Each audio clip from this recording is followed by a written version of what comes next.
নমস্কার বন্ধুরা, রাজু রিঙ্কু সিম্পল রান্নায় তোমাদের সবাই স্বাগত।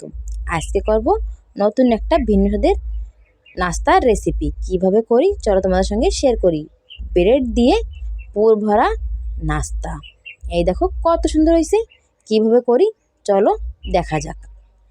নাস্তা বানানোর জন্য প্রথমে আমি দুটো ডিম আর দুটো আলু নিয়ে নিয়েছি। আলু আমি কাটে নিচ্ছি। কাটে আমি এখন একটা পাত্র দিয়ে সেদ্ধ করে নেব। বন্ধুরা, এইভাবে নাস্তা তৈরি করলে ছোট থেকে বড়রা সবাই ভালো খাবে, তাই আমি তোমাদের সঙ্গে শেয়ার করতেছি। ছোট বাচ্চাদের টিফিনের সাথেও দেওয়া যাবে। এই যে আলু আর ডিম আমার সেদ্ধ হয়ে গেছে, এখন আমি সালাই নেব। ডিম সালাই নিছি, আলুও সালাই নিছি, সাথে কড়ি পাতা কুচোই নিছি, দুটো কাঁচা লঙ্কা আমি কুচি করে কাটিয়ে নিছি, পেঁয়াজ আমি কুচি করে কাটিয়ে নিছি। তারপরে নিয়ে নিচ্ছি 10টা দামের 1 প্যাকেট ব্রেড। আজকে ব্রেড দিয়ে নাস্তা তৈরি করব। তার জন্য একটা বাটি নিয়ে নিছি। বাটিতে আমি সেদ্ধ রাখা আলু দিয়ে দেবো। দিয়ে আমি ভেঙে নেব, ভালো মতন হাত দিয়ে মাখিয়ে নেব। সবাই ভালো খাবে, অনেক সুন্দর টেস্ট লাগে। এই যে আলু আমার দেখো ভাঙা হয়ে গেছে, আলুতে যেন কোনো গুটলি না থাকে। এই যে আলু পুরো ম্যাশ করে নেওয়া হয়ে গেছে। তারপর দিয়ে দিচ্ছি পেঁয়াজ, কড়ি পাতা আর কাঁচা লঙ্কা।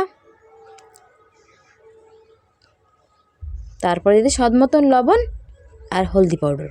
সাথে দিয়ে দিচ্ছি অনেক সুন্দর ফ্লেভার আনানোর জন্য 1 চামচ দিয়ে দেবো চাট মশলা, যার কারণে সুন্দর হবে, টেস্টি হবে, সেন্টও অনেক সুন্দর হবে। সাইডে রেখে দেবো। তারপরে আমি দুটো ডিম সেদ্ধ করে রাখছিলাম না, সেই দুটো ডিম আমি গ্রেটার দিয়ে গ্রেট করে নেব। এই দেখো কত সুন্দর গ্রেট করা হয়ে গেছে। রাখছিলাম না আলুর সাথে মশলা দিয়ে, সের মধ্যেই আমি দিয়ে দেব গ্রেট করা ডিম। ডিম দিয়ে 2 চামচ বেসন আর 1 চামচ কর্নফ্লাওয়ার দিয়ে আমি মাখিয়ে নেব। মাখিয়ে একটা ডো বানিয়ে নেব। এই দেখো মাখা হয়ে গেছে, কত সুন্দর দেখাচ্ছে আমার ব্রেডে ভরা পুর। এখন আমি একটু লম্বা লম্বা করে একটা শেপ দিয়ে নেবো। ওই দেখো লম্বা লম্বা করে আমি শেপ দিয়ে নিছি। আর এদিকে আমি 1 প্যাকেট ব্রেড নিয়েছিলাম না, সেই ব্রেডের চারপাশের অংশ আমি কাটে রেখে দেবো। এই দেখো রেখে দিছি, ফেলবো না। এ দিয়ে আমি ব্রেডের পাউডার বানিয়ে নেবো, কত কাজে লাগে। তারপরে 1 বাটিতে নিয়ে নিয়েছি 2 চামচ বেসন, তারপরে 1 চামচ কর্নফ্লাওয়ার নিয়ে আমি অল্প অল্প করে জল দিয়ে একটা ঘোল তৈরি করে নেব। চামচের সাহায্যে আমি একটা ঘোল তৈরি করে নেব। এই দেখো এর থিকনেস এইভাবে রাখবো। তারপরে আমি একটা বাটিতে দিয়ে দেবো জল। জল দিয়ে একটা ব্রেডের টুকরো নিয়ে আমি জলের মধ্যে ভিজাই নেব। ভিজাইয়ে হাত দিয়ে চিপড়াইয়ে জল আমি বাই করে নেব। তারপরে আমি আলু দিয়ে পুর বানিয়েছিলাম না, সে পুর দিয়ে দেবো ব্রেডের উপরে। দিয়ে আমি ভালো মতন ব্রেড দিয়ে ঢেকে নেব। এই যে আমার ভালো মতন ঢাকা হয়ে গেছে। এখনে আমি একটা ঘোল তৈরি করছিলাম না, সে ঘোলের মধ্যে চুবাই নেব।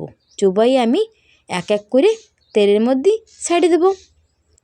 বন্ধুরা, তোমাদের আমি আরেকটা বানাইয়ে দেখাচ্ছি। আমি আরেকটা ব্রেড টুকরো নিছি, ওইভাবে আমি ব্রেড দিয়ে ঢেকে নেব। ঢেকে ভালো মতন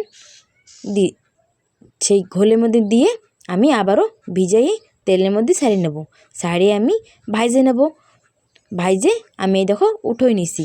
বন্ধুরা, তোমাদের আমি দেখাতে পারলাম না ভাইজে উঠানো, তার জন্য অনেক দুঃখিত। এই দেখো কত হয়েছে আমার ব্রেডের নাস্তা, পুর ভরা নাস্তা রেডি। আমার ব্রেডের পুর ভরা নাস্তা। ভিডিও যদি ভালো লাগে বাড়িতে একবার অবশ্য বানিয়ে খাই দেখবে, কমেন্ট করে জানাবে যে কেমন হয়েছিল। নতুন বন্ধুদের বলছি, ভিডিওটা যদি ভালো লাগে একটা লাইক সাবস্ক্রাইব অবশ্য করো।